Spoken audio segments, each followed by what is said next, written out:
Hello friends, இன்னைக்கு இந்த வீடியோவில் நாம் 8th ஸ்டாண்டர்ட் டேர்ம் 3 இங்கிலீஷ் பார்க்கலாம்.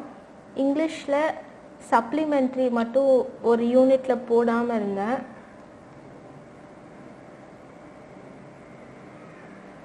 நோஸ் ஜுவல் ஏற்கனவே போட்டேன், சூப்பர் ஹீரோ போட்டேன்.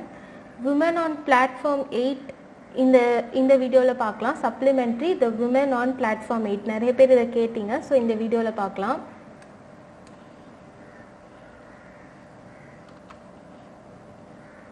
Supplementary The Women on Platform 8 by Ruskin Bond. Ruskin Bond பற்றி கொடுத்துருக்காங்க, about the author. இவர் ரொம்ப ஃபேமஸான writer. Ruskin Bond, short story writer, novelist and poet, the favorite writer of Indian children. His first novel, Room on the Roof, was published when he was still in his teens. This novel won him the Johnny Rice Memorial Award in 1957. He also writes about children and the simple hill folk of Uttarakhand. Simplicity and fluency of language and an insight into human nature are hallmarks of his style. His major writings include An Island of Trees, A Bond with Mountains, and The India I Love. He has also been honored with the Sahitya Academy Award for his contribution to Indian literature. So இவருக்கு Sahitya Akademi award கொடுத்துருக்காங்க. இவர் ஒரு Indian children writer, அதாவது இவர் போயட்டும் novels கூட எழுதியிருக்காரு, short stories கூட எழுதியிருக்காரு. இவர் ரொம்ப ஃபேமஸான ரைட்டர். மோஸ்ட்டாக சில்ட்ரன் நாவல்ஸ் அந்த மாதிரி தான் அவர் எழுதியிருக்காரு. அவர் எதுக்காக பாப்புலர் அப்படின்னா இவரோட ரைட்டிங் ரொம்ப சிம்பிளாகவும் இருக்குது, ஈஸியாகவும் அண்டர்ஸ்டாண்ட் பண்ண முடியும், இவர் லாங்குவேஜும் நல்லா இருக்கும். அதனால தான் இவர் ரொம்ப ஃபேமஸ் ஆகிருக்காரு. இவர் மோஸ்ட்டாக ஹியூமன் நேச்சர், அதாவது அவங்க குணங்கள் அதெல்லாம் பற்றி எழுதுருவார். ஓகே, இப்போ சப்ளிமெண்ட்ரிக்குள்ளே போகலாம்.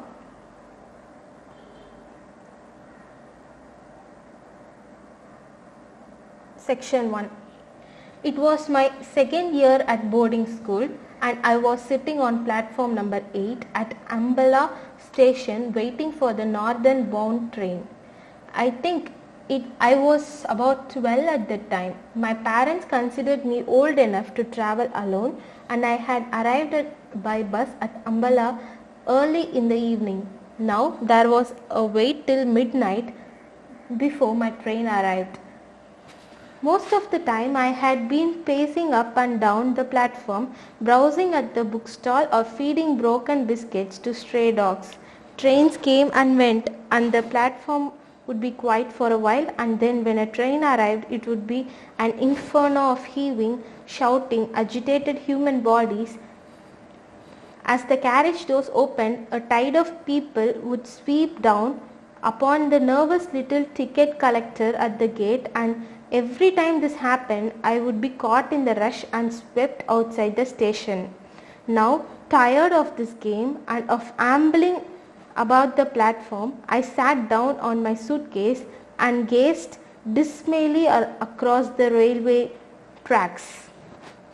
ஓகே, இந்த பேரா என்ன சொல்லுது அப்படின்னா, ஒரு சின்ன பையன், அவன் வந்து 12 years old. அதாவது இந்த ஸ்டோரி வந்து அந்த சின்ன பையன் சொல்கிற மாதிரி அந்த ஸ்டோரி எழுதியிருக்காரு. இது வந்து அவன் வந்து போர்டிங் ஸ்கூலில் படிக்கிறான்.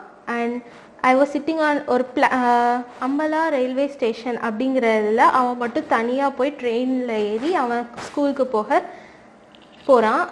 அந்த ரயில்வே ஸ்டேஷனுக்கு அவன் ஏர்லியாக பஸ் பிடிச்சி வந்து ஈவினிங்கே வந்து ரீச் ஆகிட்டான். அங்கே தான் ஈவினிங்லேருந்து வெயிட் பண்ணுறான். ஆக்சுவலி அவன் ட்ரெயினோட டைம் வந்து மிட் நைட்டில் தான் அது அரைவ் ஆகும். அதாவது இங்கே சொல்லியிருக்காங்க பாருங்கள், now there was a wait till midnight before my train arrived. So midnight தான் அவன் ட்ரெயின் வரும், அது வரைக்கும் அவன் வெயிட் பண்ணிகிட்டு இருக்கான். அந்த வெயிட் பண்ணுற டைமில் அவன் என்னெல்லாம் பண்ணுறான் அப்படின்னா, அங்கே முன்னாடி பின்னாடி புக் ஸ்டால்ஸ்லாம் இருக்கும்ல, புக் கடை அது இதுன்ட்டு அதெல்லாம் பார்க்குறான். அப்புறம் நாய்களுக்கெல்லாம் பிஸ்கெட் போட்டுட்டு இருக்கான். இந்த மாதிரியே பண்ணிகிட்டு இருக்கும்போது இதுக்கே டயர்ட் ஆயிடுச்சு. அப்புறம் எப்போல்லாம் ட்ரெயின் வருதோ ஒரு பெரிய இங்கே கொடுத்துருக்காங்க பாருங்கள், இன்ஃபர்னோ ஆஃப் ஹீவிங் அப்படின்னா முன்னாடியும் பின்னாடியும் எல்லாம் ஓடிக்கிட்டு இருக்கிறது, அப்புறம் ஷவுட்டிங், அஜிடேட்டட் ஹியூமன் பாடிஸ்னால் பதட்டமாக, அஜிடேட்டட்னா பதட்டமாக போயிட்டு இருக்காங்க. ஹியூமன் பாடிஸ் அப்படின்னு நீங்கள் மென்ஷன் பண்ணுறது ஹியூமன் பீயிங்ஸ் தான், மனுஷங்க. அவங்க போயிட்டே இருக்காங்க.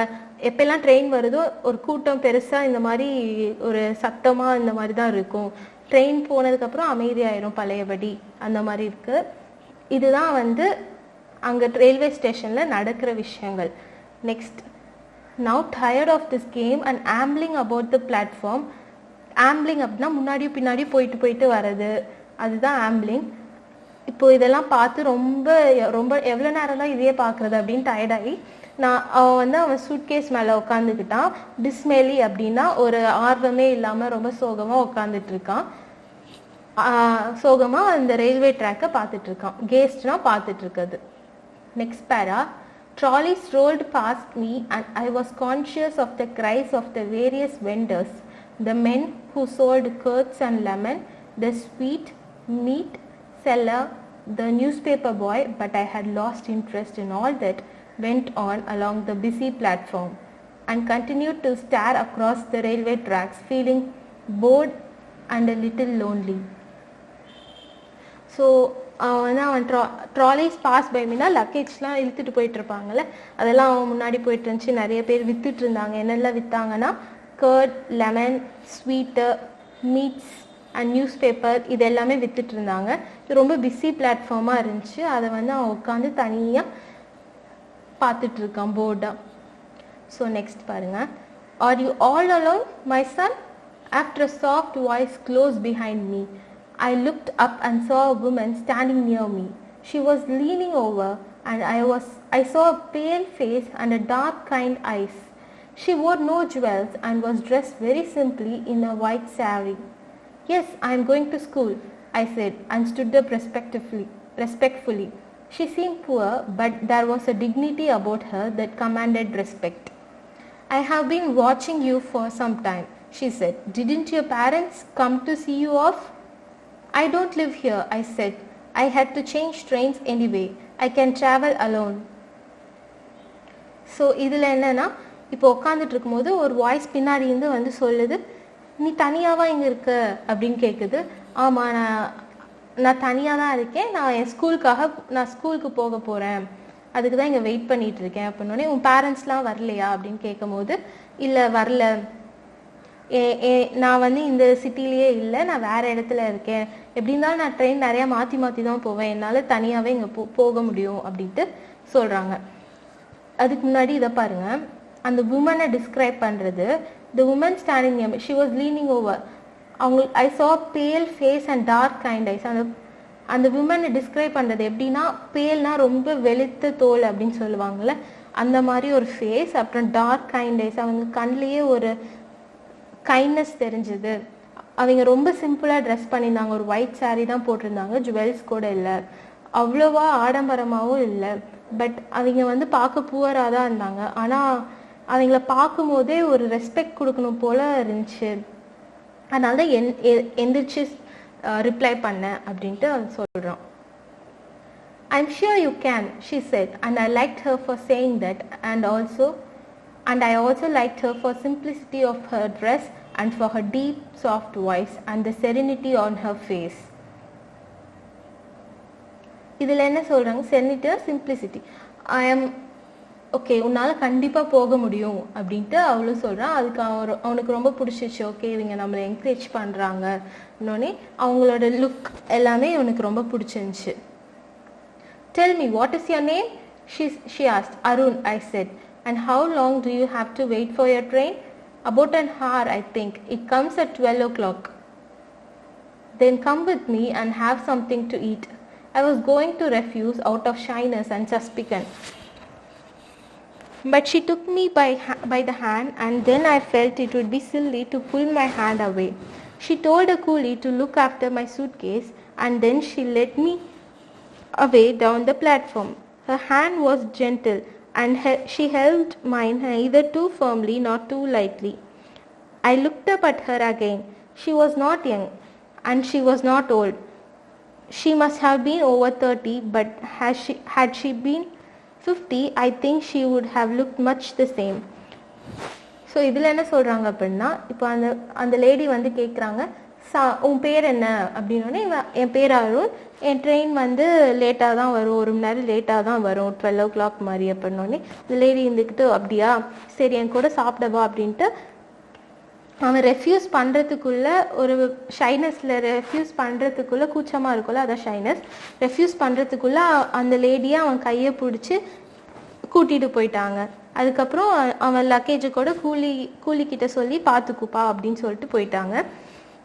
ஸோ அவன் மறுபடியும் அந்த லேடி டிஸ்கிரைப் பண்ணுறான். அவங்க பார்க்குற வந்து ரொம்ப யங்காகவும் இல்லை, ரொம்ப ஓல்டாகவும் இல்லை, ஒரு மிடில் ஏஜ்டு மாதிரி இருந்தாங்க. அதாவது 30 அந்த மாதிரி. அவங்க 50 இயர்ஸாக இருந்தால் கூட இதே மாதிரி தான் பார்க்க இருந்திருப்பாங்க அப்படின்ட்டு சொல்கிறாங்க. Next, she took me into the station dining room, ordered tea and samosas and jalebis, and at once I began to thaw and take a new interest in this kind women. The strange encounter had little effect on my appetite. I was hungry schoolboy and I ate as much as I could in a polite manner as possible. She took obvious pleasure in watching me eat, and I think it was the food that strengthened the bond between us and cemented our friendship. For under the influence of the tea and sweets, I began to talk quite freely and told her about my school, my friends, my likes and dislikes. She questioned me quietly from time to time, but preferred listening.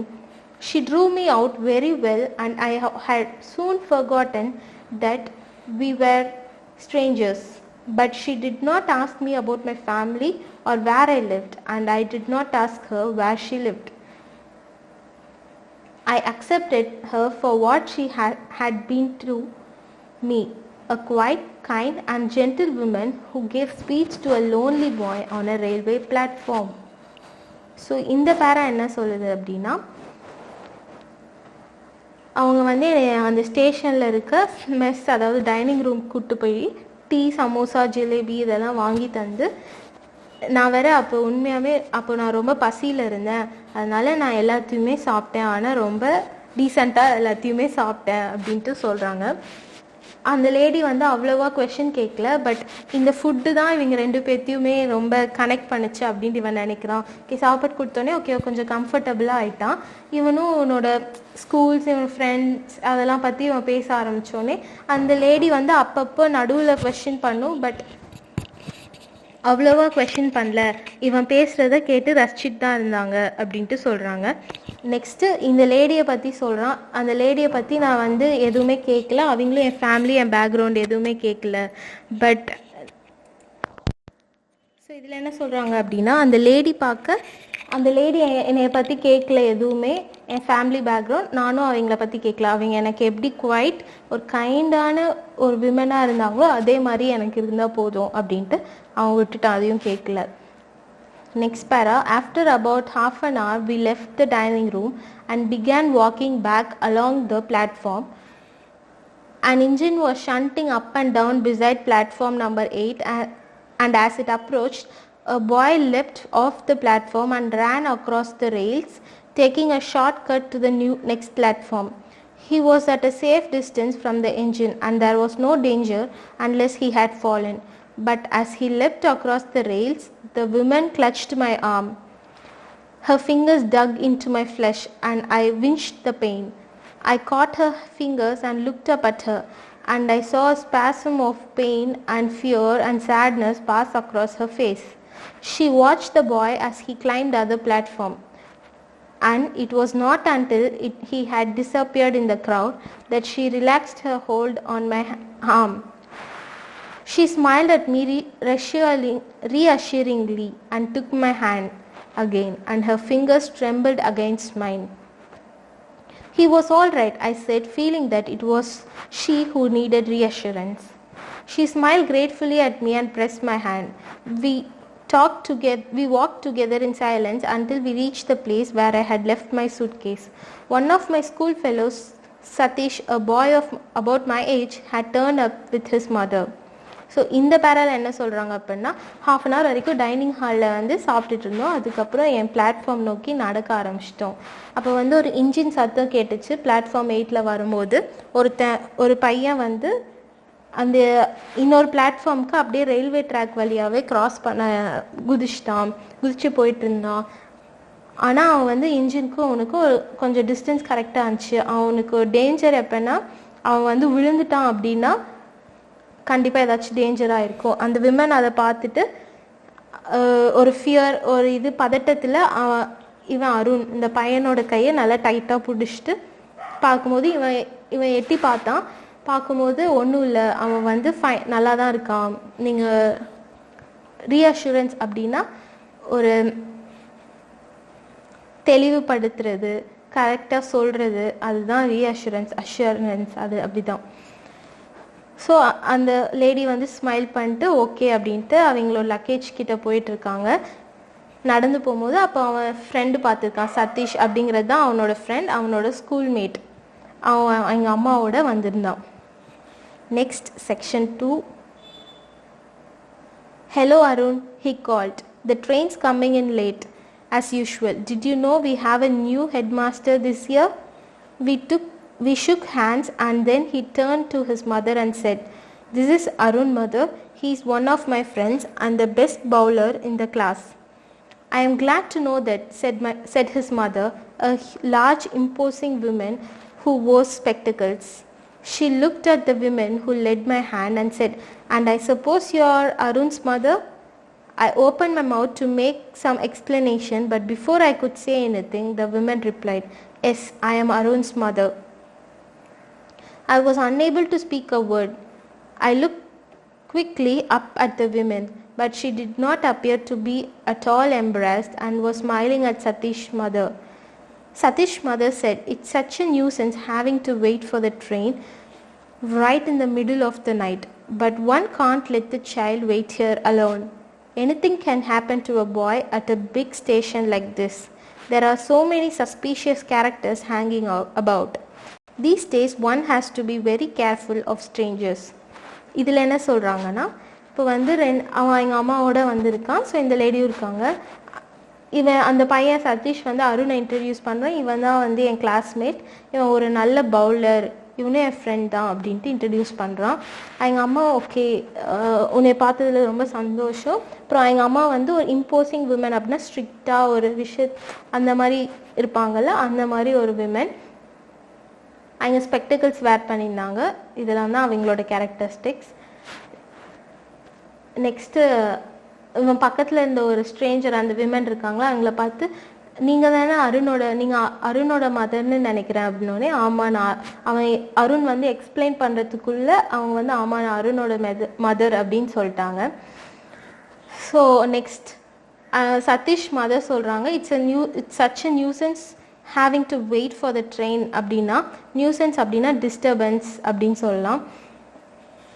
Middle of the night, மிட் நைட்டில் வந்து இந்த மாதிரி ட்ரெயினுக்கு ரொம்ப நேரம் wait பண்ணுறதே ரொம்ப கஷ்டமாக இருக்குது. ஏன்னா அதுவும் இல்லாமல் ஒரு பையனை தனியாக இந்த மாதிரி ஒரு பெரிய ஸ்டேஷனில் இருந்தால் என்ன வேணாலும் நடக்கலாம், அது ரொம்ப ஆபத்து தான் தனியாக அவங்கள விடுறது அப்படின்ட்டு சொல்கிறாங்க. ஸோ இந்த நாட்கள் இந்த டேஸ் இப்போ இருக்க இதில் சுச்சுவேஷன்லாம் ரொம்ப கேர்ஃபுல்லாகவே இருக்கணும். ஏன்னா நிறைய பேர் ஏமாத்துறதுக்கு அந்த மாதிரி சஸ்பீஷியஸாக சுற்றிட்டு இருக்காங்க அப்படின்ட்டு சொல்கிறாங்க.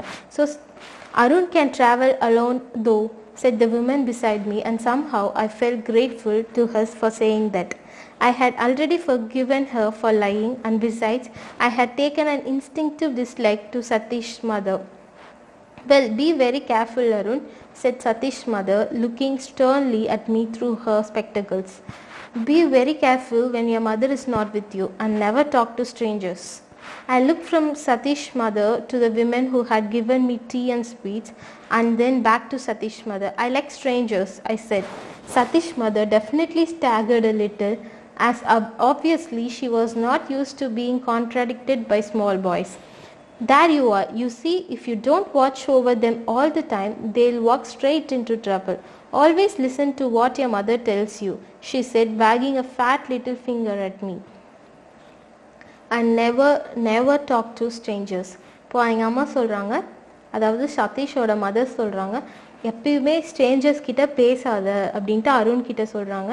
அது ஃபர்ஸ்ட்டு அந்த தனியாக போகிறத பற்றி இருக்கும்போது அந்த லேடி சொல்கிறாங்க, ஆனால் இவ்வளோ இருந்தாலும் அருண் வந்து தனியாகவே ட்ராவல் பண்ண முடியும், அவனால் போக முடியும் அப்படின்ட்டு சொல்கிறாங்க.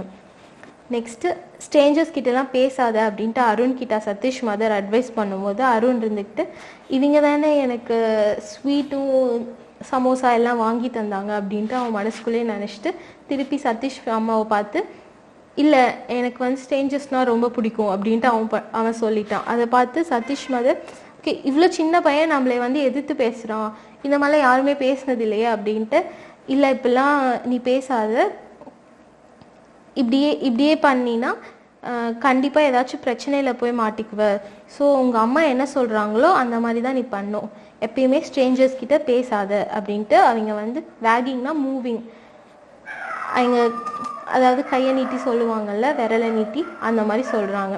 I glared resentfully at her and moved closer to the woman who had befriended me. Satish was standing behind his mother, grinning at me and delighting in my clash with his mother. Apparently he was on my side. The station bell clanged and the people who had till now been squatting resignedly on the platform began hustling about. Here it comes, shouted Satish as the engine whistle shrieked and the front lights played over the rails. The train moved slowly into the station, the engine hissing and sending out waves of steam as it came to a stop. Satish jumped on the footboard of a lighted compartment and shouted, "Come on Arun, this one's empty," and I picked my suitcase and made a dash for the open door. So இதெல்லாம் பேசிகிட்டு இருக்கும்போது சடனாக ஒரு sound வருது, அதாவது train வந்துருச்சு. Train வந்தோடனே அந்த பையன் வந்து, அதாவது ட்ரெயின் வரும்போது என்ன நடந்துச்சு அப்படின்னு சொல்கிறாங்க. அதாவது ஹஸ்லிங் அபவுட்னா அங்கங்கே ரொம்ப பேச்சு சத்தமாக இருக்கும்ல, இந்த மாதிரி ரொம்ப பரபரப்பாக இருக்குது அந்த சுச்சுவேஷன். அதாவது திடீர்னு ட்ரெயின் வந்த சத்தம் கேட்டு எல்லா பேசஞ்சர்ஸும் ரொம்ப பரபரப்பாக மறுபடியும் ஸ்டேஷன் மாறிடுச்சு. சதீஷ் வந்து ஒரு கம்பார்ட்மெண்ட்டுக்குள்ளே ஏறி அருண் நீங்கள் வா எம்டியாக இருக்கு அப்படின்னோடனே அவனும் உள்ளே ஏறிட்டான். We placed ourselves at the open windows and two women stood outside on the platform talking up to us. Satish's mother did most of the talking. "No, don't jump on and off moving trains as you did just now," she said. "And don't stick your heads out of the windows and don't eat any rubbish on the way." She allowed me to share the benefit of her advice, as she probably didn't think my mother a very capable person. She handed Satish a big fruit, a bag of fruit, a cricket bat and a big box of chocolates and told him to share the food with me. Then she stood back from the window to watch how my mother behaved. இப்போ இதில் என்ன சொல்கிறாங்க அப்படின்னா, நாங்கள் ஏறி உள்ள ஒரு window சீட்டில் உட்காந்து அவங்கள பார்த்துட்டு இருக்கும்போது சதீஷோட அம்மா தான் மோஸ்ட்டாக பேசிக்கிட்டே இருந்தாங்க, அட்வைஸ் கொடுத்துக்கிட்டே இருந்தாங்க. போகிற வழியிலலாம் எதுவுமே சாப்பிடாதீங்க, ஹெட்டை வந்து தலையை வெளியே விடாதீங்க, அந்த மாதிரிலாம் பேசிகிட்டு இருந்தாங்க. ஏன்னா எங்கள் அம்மா அப்படின்ட்டு சோ கால்ட் மதர், அதாவது எங்கள் அம்மான்னு சொல்லிட்டு அந்த ஸ்ட்ரேஞ்சர் வந்து இதெல்லாம் அட்வைஸ் பண்ண மாட்டாங்க அப்படின்னு சொல்லிட்டு அவங்களே அட்வைஸ் பண்ணிகிட்டு இருக்காங்க அப்படின்ட்டு. அப்புறம் அவங்க ஸ்வீட்ஸ், சாக்லேட்ஸ் அப்புறம் ஃப்ரூட்ஸ்லாம் கொடுத்து அருணோடையும் ஷேர் பண்ண சொல்லிட்டு இருந்தாங்க. I was smarting under the patronizing tone of Satish's mother, who obviously thought mine a very poor family, and I did not intend giving the other woman away. I let her take my hand in hers, but I could think of nothing to say. I was conscious of Satish's mother staring at us with hard, beady eyes, and I found myself hating her with a firm, unreasoning hate. The guard walked up the platform, blowing his whistle for the train to leave. I looked straight into the eyes of the woman who held my hand, and she smiled in a gentle, understanding way. இது ரொம்ப முக்கியம். She smiled in a gentle, understanding way. I leaned out of the window then and put my lips to her cheek and kissed her. இதில் என்னன்னா, train வந்து நான் கண்டிப்பாக அந்த சதீஷ் அவன் என்ன சொல்கிறான்னா, கண்டிப்பாக அந்த சதீஷோட அம்மா வந்து என் ஃபேமிலி ரொம்ப புவர் ஃபேமிலி அப்படின்னு தான் சொல்லியிருப்பாங்க. ஏன்னா அந்த விமன் இருக்காங்கல்ல, என் அம்மா அப்படின்ட்டு சொல்லி இருக்கவங்க ரொம்ப சிம்பிளாக இருந்ததுனால கண்டிப்பாக என் ஃபேமிலி புவர் தான் அப்படின்னு நினச்சிட்டு இருப்பாங்க. ஆனால் நான் அவங்களுக்கு எக்ஸ்பிளைன் பண்ணுற மாதிரி எந்த சுச்சுவேஷன்லையும் இல்லை, ஏன்னா அந்த விமனுக்கு நான் ரொம்ப கடமைப்பட்டிருக்கேன் அப்படின்ட்டு சொல்கிறான். நெக்ஸ்ட்டு எங்கள் அம்மா வந்து லைக் ரொம்ப பீடி ஐஸ் அப்படின்னா ஒருத்தரை வந்து ரொம்ப உத்து பார்த்துட்ருப்பாங்களே, விமென்க்கு அந்த மாதிரி கேரக்டர்ஸ்லாம் இருக்குல்ல, அந்த மாதிரிலாம் பண்ணிகிட்டு இருந்தாங்க. எனக்கு அவங்கள சுத்தமாக பிடிக்கவே இல்லை அப்படின்ட்டு சொல்கிறோம். நெக்ஸ்ட்டு ட்ரெயின் கிளம்ப போகும்போது அந்த விசில் சத்தம் கேட்ட உடனே அவன் வந்து அந்த லேடி வந்து ஜென்ட்லாக பார்த்துக்கிட்டே இருக்காங்க, அமைதியாக பார்த்துட்டு அவன் கையை பிடிச்சிட்டு இருந்தாங்க. அருண் போய் அவங்க சீக்ஸை வந்து கிஸ் பண்ணிட்டான். The carriage jolted forward, அதாவது முன்னாடி பின்னாடியும் போகல, ட்ரெயின் ஸ்டார்ட் ஆகுறதுக்கு முன்னாடி அதான் jolted, and she drew her hand away. அவங்க பிடிச்சிருந்த கையை எடுத்துட்டாங்க அந்த women.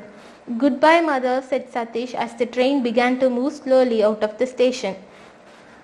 Satish and his mother waved to each other. Goodbye, I said to the other woman. Goodbye mother.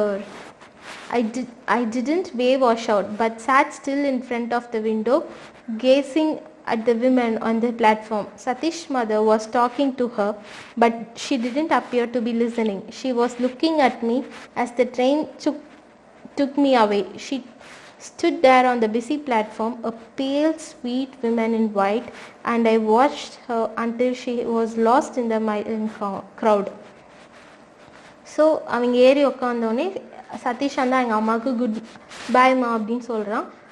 இவனும் அதை பார்த்துட்டு இந்த விமென்க்கு பாய் மதர் அப்படின்ட்டு, குட் பாய் மதர் அப்படின்ட்டு சொல்லிட்டான் அந்த விமென்க்கும். ஸோ அந்த ட்ரெயின் அவன் வந்து விண்டோ சீட்டில் இருக்கும்போது பாய் அப்படின்னு வேவ் பண்ணோடனே இந்த விமென் ஜஸ்ட்டு அவனை பார்த்துக்கிட்டே இருக்காங்க. ஆனால் சதீஷ் மதர் அவன்கிட்ட ஏதோ பேசுகிறாங்க, பட் அந்த விமென் அதெல்லாம் கண்டுக்காமல் அவனை மட்டும் பார்த்துட்டு இருந்தாங்க. அவன் கடைசி வரைக்கும் அந்த விமன் அந்த க்ரௌடுக்குள்ளே மறைஞ்சு போகிற வரைக்கும் அவங்கள பார்த்துட்டு இருந்தான் அப்படின்னு சொல்கிறாங்க. That's it. இதுதான் அந்த கதை, அதாவது meeting and Stranger at the platform.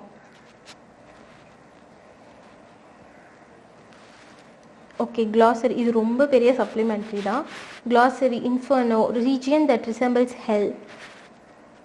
Heaving, to raise or lift with force. Dismally, cheerless. Serenity, reverence. Encounter, brief meeting. Clutched, grasped tightly. Imposing, grand and impressive in appearance. Embarrassed, felt awkward, self-conscious or ashamed. Nuisance, causing inconvenience or annoyance. Staggered, walked or moved unsteadily as if about to fall. Wagging, move rapidly to and fro. Resentfully, feeling or expressing bitterness or indignation at having been treated unfairly. Grinning, smiling broadly. Squatting, crouch or sit with one's knees bent and one's heels close to other, அதாவது உட்கார்ற position தான் அதை சொல்கிறாங்க. Hustling, push roughly. Shrieked, uttered a high-pitched piercing sound. இது ஏற்கனவே முன்னாடி போயம்ஸில் கூட படிச்சிருக்கோம். Shrieking sound of the seagull அப்படின்ட்டு ஒரு லெசனில். Shrieking sound. Moved slowly into the crowded station. Patronizing, treat in a way that is apparently kind, obviously in a way that is easily perceived or understood. Jolted, moved with sudden jerk. Okay, next answer the following questions. 10 questions irukku. Where was Arun sitting? Arun was sitting in the platform number 8 in the railway station of Ambala. Okay, Arun was sitting in the platform number 8 in the railway station of Ambala. Next question, what was the expected time of train's arrival? The train would arrive at the midnight. Third question, what were the sight Arun had seen on the platform? Whenever a train arrived, there was an inferno of heaving and shouting of people. இதான் அருண் பார்த்தது. Next question, what did the vendors sell? The vendors were selling curd, lemon, sweet meat and newspapers. How did the women appear? The stranger, இது ஒரு பெரிய question. Okay, இதை copy பண்ணிக்கோங்க. The stranger was a woman with a pale face and a dark kind eyes. She wore no jewels and was dressed very simply in a white saree. She seemed poor but looked dignified. She commanded respect. She was neither young nor old. Okay. Next, where was Arun traveling to? Arun was traveling to his board school. What did women buy for him? The woman bought some tea, samosas and jalebis for Arun. What was the advice of Satish's mother? Satish's mother advised him not to talk to strangers. What were the Arun's last words? Goodbye, mother. These were the last words of Arun.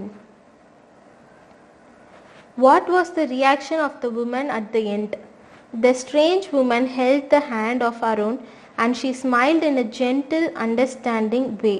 இது அப்படியே அந்த இதில் கொடுத்துருக்காங்க சப்ளிமெண்ட்ரியில். She smiled in a gentle, understanding way. இது important. அவ்வளோதான். இதான் answer the following. Next exercise, last one.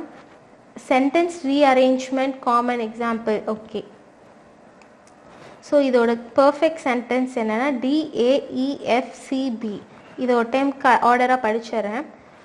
Before Helen Keller was 2 years old, she lost her sight and her hearing.